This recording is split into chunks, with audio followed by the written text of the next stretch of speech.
lovelies, welcome back to my YouTube channel. Thank you very much for your love and support. As always, I remain loyal. If today is the first time you are coming across this channel, this is Agatha Progress channel, and I come across your way every blessed day. As you know, in this channel we react to all videos, and in this channel as well, all opinion is highly needed and is wonderfully welcome. If you love what I do in this channel, my love, why don't you subscribe and join the family? Because for sure, victory will remain ours. All right, my wonderful family, I don't know how you felt about this video, but I do hope you pick some sense from this video. Let me release it so we watch it together, and I will be right back. But the reality is that we have a government that gives priority to animals than human beings. Nnamdi Kanu, whose only crime is fighting for self-determination, was tracked using intelligence and was arrested in a foreign country. But as I speak to you today, not a single terrorist herdsman has been arrested or prosecuted in southern Kaduna. I spent 162 days in prison, and when I got to prison, the first thing I wanted to see are these terrorists that are killing my people. Unfortunately, none of them was found. Our villages have been invaded on a daily basis. As I speak to you now, I've been living as a fugitive in my own country. Why? Because there are threats on my life. My crime is speaking against this killings. Activists and journalists have been arrested and sent to jail, while these herdsmen continue to have field days, killing people, looting. The last attack that happened, the villagers confirmed to me that the terrorists came in 2 Hilux vehicles. A conventional herdsman in the bush cannot even drive a car. A lady just called me from that village that after killing, they looted their foodstuffs. This is the same strategy the Boko Haram terrorists are using. And that is why since 2014, I've been of the opinion that those carrying out these killings are not militia, they are not bandits, they are terrorists. What we want as youth of southern Kaduna, we want a state of emergency to be declared in Kaduna State. The governor has failed. In 2016 December, the governor, Nasir El-Rufai, came out and told the world, channels you are aware, it was on your station, that he has identified the terrorists carrying out the killings in southern Kaduna and has offered them monetary compensation to stop the killings. After his confession, the killings intensified, meaning that the terrorists accepted this money to buy more arms. As I speak to you today, he has not uttered a word concerning current genocide in Zangon Kataf. All we hear are press releases from his Commissioner of Internal Security, who has misplaced his priority, who doesn't know why he's the Commissioner of Security. He announces the killings and kidnappings of the citizens. Who does that? A responsible government that has failed to protect lives and property should resign. That is what people do in saner crimes. But what we have in Kaduna is silence. He doesn't say anything, no empathy. We are not saying El-Rufai should take guns and go to the forest and kill the terrorists. No. We expect a governor that will show humanity, a governor that will show the world that, hey, I sympathize with these people. Every month, all he has been doing is making excuses for the killers. Initially, he said they are reprisal killings. He said they are revenge killings. He has given them too many nomenclatures that I cannot mention here. But the reality is that people are being killed. Villages are being overrun on a daily basis. And most people are even afraid to talk about it. Currently, the NBC is trying to censor you guys that, hey, you can't even give details of terrorist attacks. You are our last hope. The security have failed us. The government has failed us.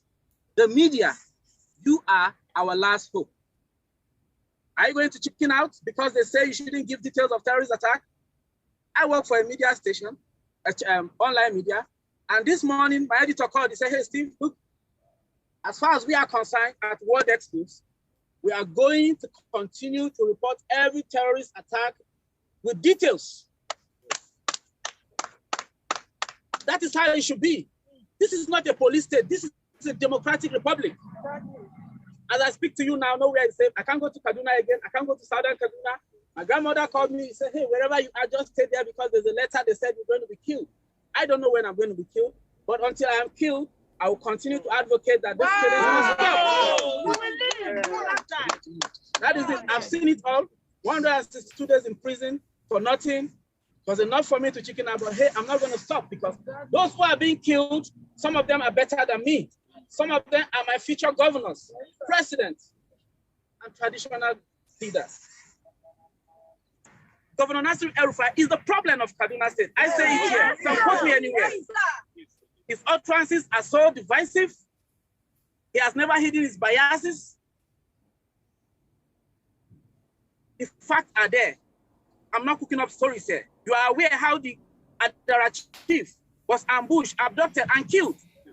Instead of the governor to coronate another chief, an emirate was created. And that was the genesis of the killings in Kaduna. The moment their traditional ruler was killed, the place became a place of blood, tears, and sorrow. That is why we are here. We are tired. Self-defense is a constitutional right. In fact, it's not just a constitutional right, it's a universally approved right. Article 51 of the United Nations guarantees self-defense. But in Southern Kaduna, the military will come to your house, they will collect your knife, they will collect your dang gun, they will collect your stick. We had it in Bakin Kogi Kaniko in 2017. They came for an operation to mop up, or what they call it, operation mop something. They collected every tool the people can actually use to defend themselves. 1 week later, the terrorists came knocking. They killed people, they burned houses. I went there, I counted 157 houses burned in one community. In Zongo Katafelo, over 400 houses have been burned in the past 1 week. 1 week. Yes. 1 week. 400 houses. We are not talking about 40 or 4. 400. Yet the governor has not deemed it necessary to visit that area. But when 50 people were killed in Igabi in March 2020, the governor went there. He spoke very tough. He wept. He said, never again shall Kaduna state government negotiate with terrorists. But when it happens in Southern Kaduna, you hear excuses. It's revenge killing. Is revenge killing constitutional? Why making excuses for outlaws, for terrorists? That is why we are here. We want you guys to help us amplify these voices, tell the world what we are passing through, the threat and everything. My brother here, his elder sister's house was burnt in the village. His dad, who cannot even see, had to run away from his village. Come on, this is not where we were born to. But that is the reality today. Please, you have to do us this favor. Thank you. Let me not bother you. Stephen Kefas is my name. Yeah, I think I've said it, or I've been able to summarize what's happened. Let us have this. Oh,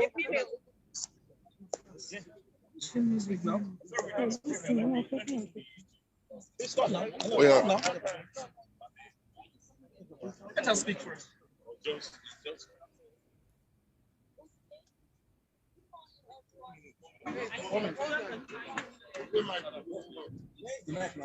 Okay, we are still live at Unity Fountain, the venue of the protest being held by the Southern Kaduna People's Union. They are protesting against the incessant killing in Southern Kaduna. See, Boko did how they rape our women. They rape them merciless. People, I have a documentary on ground. 55 minutes documentary. You need to see what women are saying. Yeah. Can you all see the mic? Ben, can you guys see the mic? Go. My name is Jonathan, and I stand here to speak on behalf of our people in Southern Kaduna who are suffering for no reason. I'm a woman, and I hate the thought of being a feminist. But come on, how can you go to a village to rape women, innocent women, both old and young? This is uncalled for. This is inhuman. We are not even here to throw blames alone. We are not asking for too much. All we want is peace. We want to sleep in peace. Imagine students in Bethel Baptist High School. I have a lot of friends, a lot of family friends who graduated from that school. Not Nothing of such has ever happened. So why now? Why now? My younger ones called me from home. I've been here for a while now. My younger ones called me from home and on a night to complain that they can't sleep, gunshots everywhere, kidnappings everywhere, killings everywhere.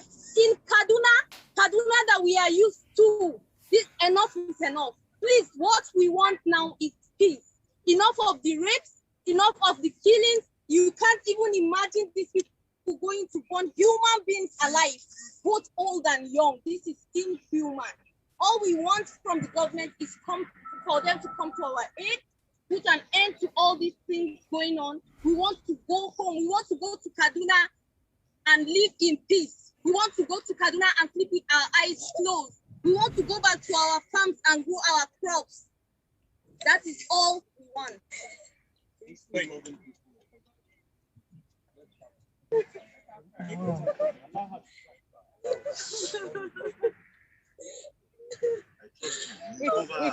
I trust. Sorry, if anyone has anything to say, please step up. Please, feel free. So,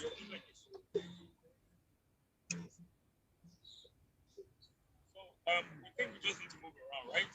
Just so much of solidarity. Saji, you're going to say, right? Saji. Children are being killed. Women are being raped in Kaduna. We cannot sleep. What is happening? What is happening? Governor Nasiru Rufai, you need to stand up to your responsibility. You need to wake up to your primary responsibilities and protect lives and properties. For how long will is this going to continue? We are tired of this. This must end. The killing must end. As we speak, 80% of the policemen that are Christians in southern Kaduna are being posted out of Kaduna. What is the narrative? This is a signal that there is a conspiracy theory. Something is happening. Yes, there is a conspiracy in this. Kidnappings here and there. Before now, the kidnapping has been around Abuja Road, but right now, as we speak, it has moved to the part of southern Kaduna. Sabo recently was attacked. People cannot sleep with their eyes closed. Why? We are scared of going to Kaduna as we speak. Just recently, my cousin was kidnapped. We had to pay ransom before he was released. We couldn't sleep. We had sleepless nights. What is happening? And our governor does not even have a sympathy. He's insensitive to our plight as a people. This carnage must stop. This killing must stop. Enough of this. Enough is enough. We're calling the attention of the international community on this. Our government is sleeping. Something must be done. Something must be done. They are not taking responsibilities of what is happening. And we must sleep with our eyes closed. This must stop. I'm calling on Nigerians. We must open our mouth and speak on this. It's happening to southern Kaduna. It can get to your doorsteps tomorrow. It started in southern Kaduna. Right now it's in the southern part of Nigeria. So you don't know. It could be in the east. It could be anywhere. And if we have the police force, we have the military and all of that, they must rise to their responsibilities and protect us. Right now, there is a protest going on. You are seeing security men all over. But when there's killing, when there's kidnapping, you won't see any of them. What is happening? Enough of this. We are tired. We the youth. Did you see elderly people here? They are not here. They are in their houses sleeping.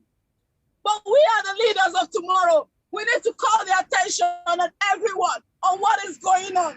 And we must do it. If you like Governor Erufai, who will not stop talking, who will continue to talk.